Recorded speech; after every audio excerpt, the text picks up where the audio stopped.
I never believed in cursed objects. I laughed at friends who collected haunted dolls and whispered about bad luck, thinking it was just another way to make the ordinary feel extraordinary. But then I found Labubu. It was at a flea market on the outskirts of town. The kind of place where old furniture leans like tired ghosts and every table smells faintly of mothballs and mildew. I wasn't looking for anything, just killing time when I saw it.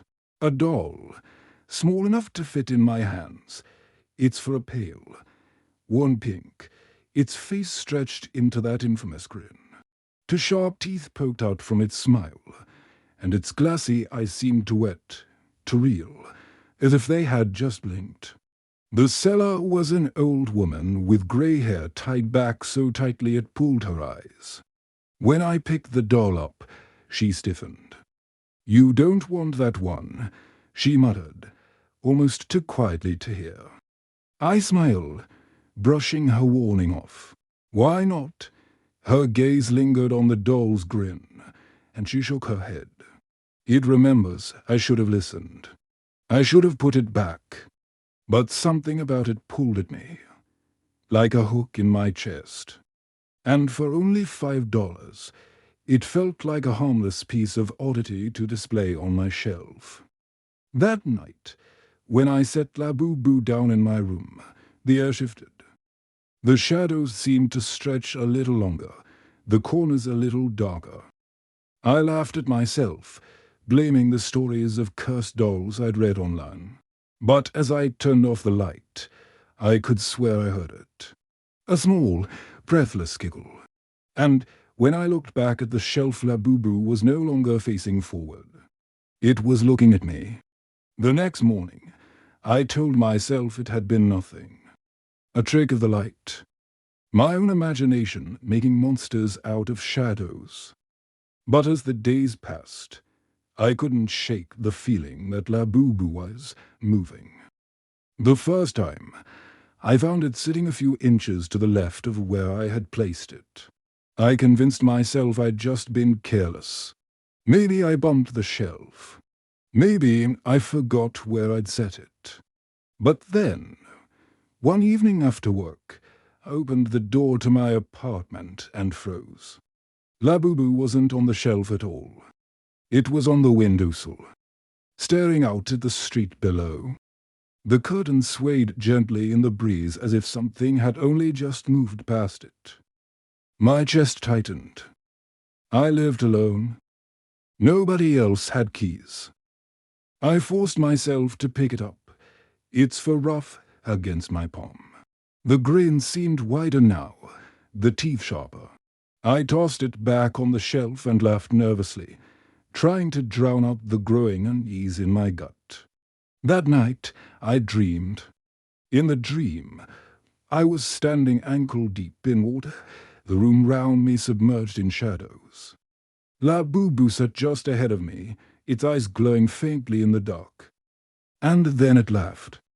A tiny, high-pitched giggle that echoed all round until it didn't sound like one doll, but dozens. When I woke, I was drenched in sweat. My sheets smelled faintly of salt water. The next day, I told myself I'd get rid of it. Don't eat it, burn it, anything. But when I came home, there was something waiting for me on the counter. Labubu. And beside it, scratched into the wood with something sharp, were words that made my blood run cold. "Don't leave me." I should have thrown it out right then and there. But fear makes you hesitate. Fear whispers, what if moving it makes it worse? So I left Labubu on the counter that night, its grin glowing faintly in the dim kitchen light. I locked my bedroom door before bed, something I had never done before. But the lock didn't help. At 3:12 a.m., I woke to the sound of something scratching. A slow, steady drag against the wood of my bedroom door. Then knock. My breath hitched in my throat. I sat frozen in bed, staring at the door. Silence. Then giggles. childlike, high-pitched, right outside. I couldn't take it anymore. I grabbed the baseball bat from under my bed, marched to the door, and flung it open. The hallway stretched dark and empty, except Labubu was sitting on the floor in front of my door, its head tilted to the side, that eternal grin catching the sliver of moonlight from the window. I felt my chest tighten. My hands trembled around the bat. I wanted to smash it right there, to shatter its porcelain teeth and glass eyes. But something about it held me still, like a spider holding prey in its web. That's when the air shifted. Behind me, from inside the room I had just left, I heard a laugh. I spun. The bat raised high. The room was empty. But the curtains swayed, though the window was shut tight. And written across the mirror above my dresser, in long, smeared strokes, were words that hadn't been there before. Look behind you. I turned. Labubu wasn't on the floor anymore. It was standing on the bed. I froze. My mind refused to accept what my eyes showed me. Labubu was on the bed, standing. Its tiny limbs shouldn't have been able to support it. Yet there it was, balanced perfectly. Its grin had stretched impossibly wide now, splitting its face like a wound. The room felt colder. My breath came out in short clouds, like winter air. The shadows along the walls seemed to crawl closer, gathering round the doll as if feeding it. I raised the bat, every muscle screaming, but before I could swing, Labubu's head snapped toward me. And it blinked. My legs gave out. I stumbled backward, slamming into the dresser, the mirror rattling behind me. Labubu's giggle filled the room, a chorus of giggles, overlapping, as though dozens of voices lived inside its tiny body. The mirror trembled. My reflection flickered, then changed. It wasn't me staring back. It was Labubu. Dozens of them. Their glassy eyes filling the frame, all grinning, all laughing. Behind them, I saw faces, human faces distorted, pale, pressed against some invisible surface. Their mouths moved silently, begging. I understood then. The doll wasn't just cursed. It was a prison. Every soul it took was trapped inside, twisted into endless laughter. And now it wanted me. I swung the bat, smashing the mirror into shards. The reflection shattered, the laughter cutting off for a single instant. When I looked back at the bed, Labubu was gone. Silence. I backed into the corner, panting, eyes darting round the room. My hand stung where glass had sliced my skin, blood dripping down my wrist. And the movement. From under the bed, tiny hands, pale and wrong, reaching out from the darkness. Too many hands. Fingers scraping the wood floor. And a voice whispering, urgent, right beneath me. Smile from me. I bolted from the room. The hallway stretched long and distorted, the shadows bending and twisting like wet cloth.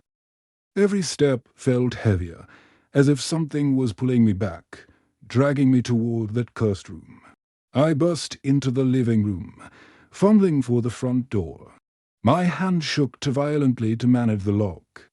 The air grew thick, heavy, filled with the sound of laughter, not just one giggle now, but dozens. High-pitched, echoing, bouncing off the walls. I finally wrenched the door open and stumbled out into the night. Cold air slammed against my face, grounding me for a moment. I ran down the street barefoot, not daring to look back. When I finally stopped, gasping under a street lamp, I turned toward my apartment. The window to my bedroom was glowing faintly, and there silhouetted against the glass was Labubu.grinning.watching. The police came after my frantic call, But when they searched the apartment, they found nothing. No doll. No carvings. No writing on the walls. Just broken glass and a baseball bat. They told me I was sleep-deprived. Delusional. That I had imagined everything. But I know what I saw. I left the apartment that night and never went back. I've moved 3 times since then, each farther from the last. And still, last week, I came home from work. My apartment was dark, quiet, and touched. But on the kitchen counter, waiting for me, was a small figure, pink fur, glass eyes, teeth too sharp, Labubu, and scratched into the wood, fresh and deep, were 3 words that chill me to my bones. Welcome back, friend.